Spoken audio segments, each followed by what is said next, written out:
Hello everybody, it's me again, Fiona White Zulu, and welcome to another reading from my autobiography of the same name.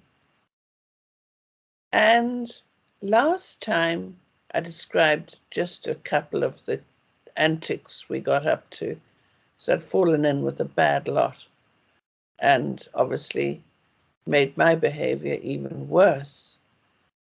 So this is chapter 42, the college and our midnight feast. I'm continuing on from when I got my first The Curse.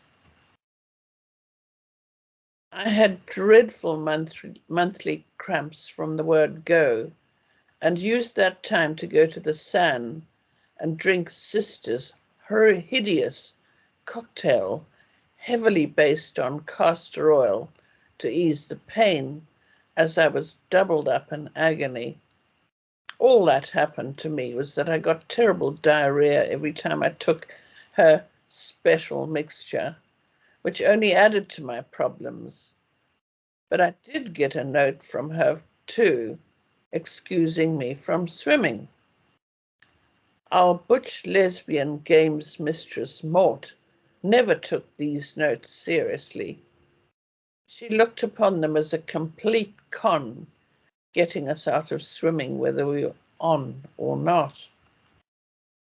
She'd look at the note with her hungover, rheumy red eyes and snarl, "I don't believe you for 1 minute. You've just gone and told lies to Sister. I know you." And made those of us who had notes duck walk all the way around the double hockey pitch, ensuring that we had a different set of aches for the next 3 days. Our thigh muscles were always stiff and painful after an hour's duck walking at a full squat each month. A couple of times that year at the end of term, Mum would come to pick us up and find me lying in the sand, my trunk not packed and me not dressed already. There was a lot of her shouting at me to get up and get myself up to the dorm, to get washed and dressed and into my suit, and at a reluctant and surly sister and a flapping matron to help throw all the things from my locker into the big trunk. Invariably, things like my new swimming costume and brand new swimming towel, which were kept in my gym locker, and my tennis shoes and racket got left behind. And there was hell to pay at the other end when the loss was discovered. Everything which was left at school disappeared during the holidays, filched by the Zulu cleaners for their own use or their children's. Mum raged about the cost of keeping me in new replacement bits of uniform. One winter term, my jersey disappeared in about the first week I was at school. I'd probably left it lying around somewhere, but number 71 didn't get called out during lost property for a change. My nice warm jersey had gone. I was freezing cold, so I wrote to Mum and asked her to buy me another jersey. She refused point blank to teach me a lesson to be more careful, and I spent those 6 long weeks shivering and wearing my flannel pajama top under my long-sleeved white shirt beneath my navy gym dress. Another time I lost my blazer and the same thing happened. And finally, when the school introduced capes, lovely, long, warm, lined capes, which wrapped right around one like a cozy blanket, Mum refused to buy me one.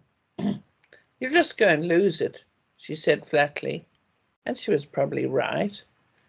I didn't feel any happy about it when I was the only one without a nice warm cape during those icy cold days when the frost was thick and white on the grass. Sorry. I got chilblains, bad circulation inherited from Dad.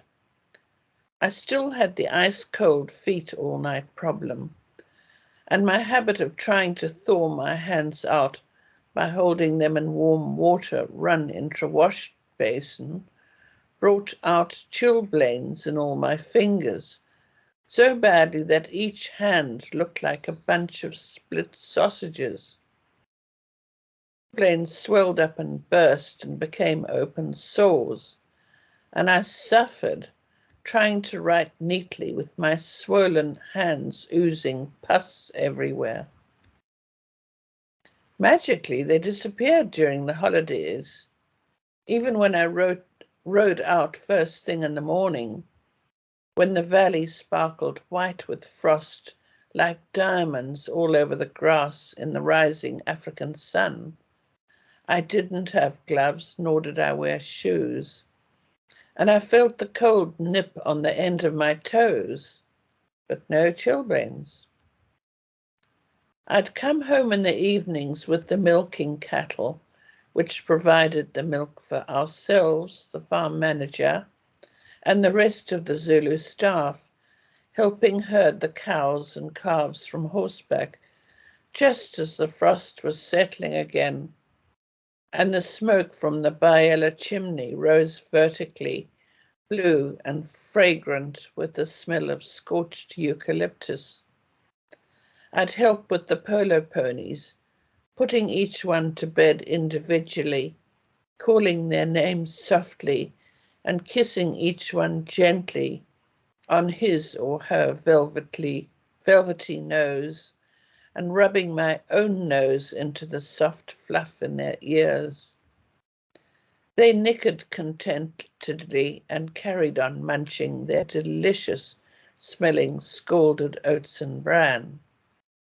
I'd run barefoot back over this crunchy white kikuyu grass to get into a warm bath afterwards, and still never got chilblains at home. Fourth form, standard 8. Another birthday and another year at college. I was in the fourth form and had a couple of privileges, like our own territory called the fourth form lawn, an area where we could drag our rugs and lie with our backs against the trunk of a big fallen gum tree and listen to somebody's records on a battery-operated gramophone, another privilege. We were now allowed a transistor radio, and I was lucky enough to have had a very kind and generous godfather. Martin, my cousin's father, had always given me the loveliest presents. He was head of American Express in Joburg and travelled a lot. One year he'd sent me a darling little miniature travelling clock, which folded neatly into a beautifully enamelled case and which had luminous hands and numbers on its tiny face.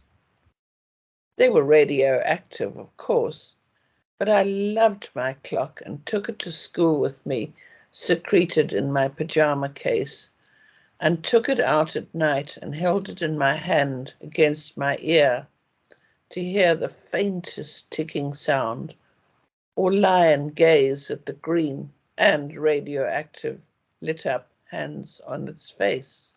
They've been banned now.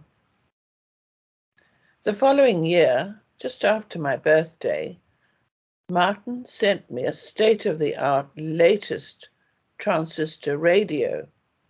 Smaller than a book, it was a thing of beauty, and best of all, came with a set of earphones. So I could lie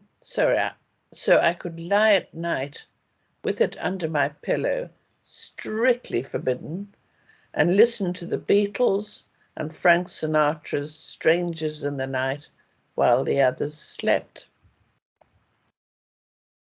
Fourth formers were allowed to sleep in the McCrory annex. This was a bedroom off the main dorm and out of sight and earshot of the prefects. We were supposed to be mature enough now to be trusted to spend a term there on our own, unsupervised. Knowing we were going to sleep in the annex, my 3 friends and I had organized to smuggle in some tuck in our trunks. We were never allowed any food on the premises. If our parents brought any, other people's parents, ours didn't, were to eat it in the car and come back empty-handed. And on a Saturday afternoon, we were given a choice of 2 sweets each. That was the luxuries of this boarding school. So we were going to smuggle in some tuck. I was in charge of tinned goods, since we didn't live anywhere near any shops. I packed tins of condensed milk, sardines, bully beef, Vienna sausages, baked beans, and anything else I could purloin from Mum's store cupboard. One of my sisters had managed to find out that the combination of her padlock was pilot, and so, when the household was asleep, I sneaked down the passage from my room at the very end of our sprawling farmhouse, held my breath as I opened the swing doors outside Dad's dressing room, and off to fetch my goodies.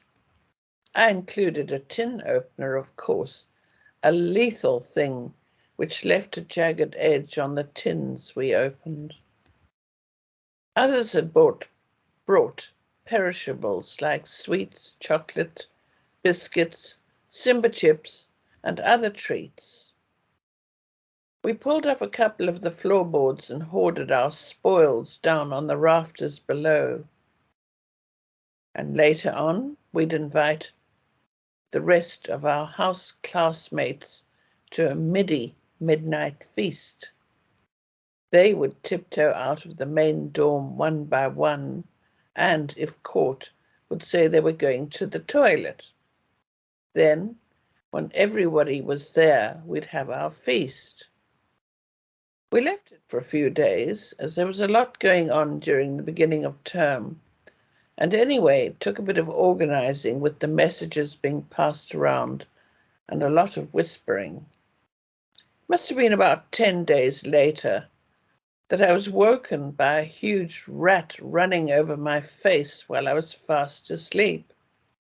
I sat bolt upright, thinking it was a dream. Then I heard the sound of crunching coming from under the floor. I woke the others, and we got our torches out and whipped up the 2 loose floorboards. Rats scattered everywhere. There must have been at least 10 of them gobbling up all our tuck. The other girls screamed and then clamped their hands over their mouths. They were terrified of the rats. I wasn't so much, as I was used to them. There were rats aplenty in the sheds on the farm, and we often saw them either in the mouth of one of the stable cats or on the end of a pitchfork after our labourers had sprung the trap which the manager kept baited in the storeroom, where the sacks of mealie meal and sugar for our staff rations were kept locked away. The other girls were torn between running out into the corridor and abandoning the annex and all its perks, but I persuaded them that rats weren't so bad, and at least we still had all the tinned food.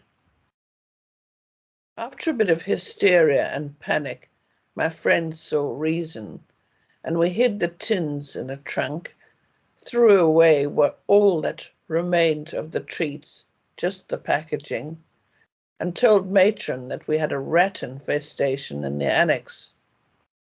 She organized the place to be baited with rat eggs, and we had our midday with the tinned food, an unusual combination of flavors of sardines, Vienna sausages, and bully beef, interspersed with swigs from the tins of sweetened condensed milk.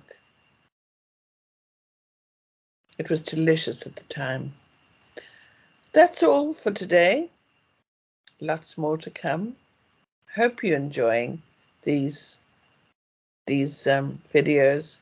I'm getting plenty of really positive feedback from you, and I appreciate it enormously. And there's lots more to come. I'd like to thank John Muslane for being my producer and setting aside his Friday afternoon to help me with this. And Sean van Vuren, who uploads my videos twice every week with consummate ease and no problems at all. We make a very tight team of three, and I just love it. And if you want any more information, you can go to my website, www.whitezulubook.com, where I've got a lot of photographs and information on the other 4 books I wrote, all of them autobiography. So thank you so much for listening, and it's goodbye.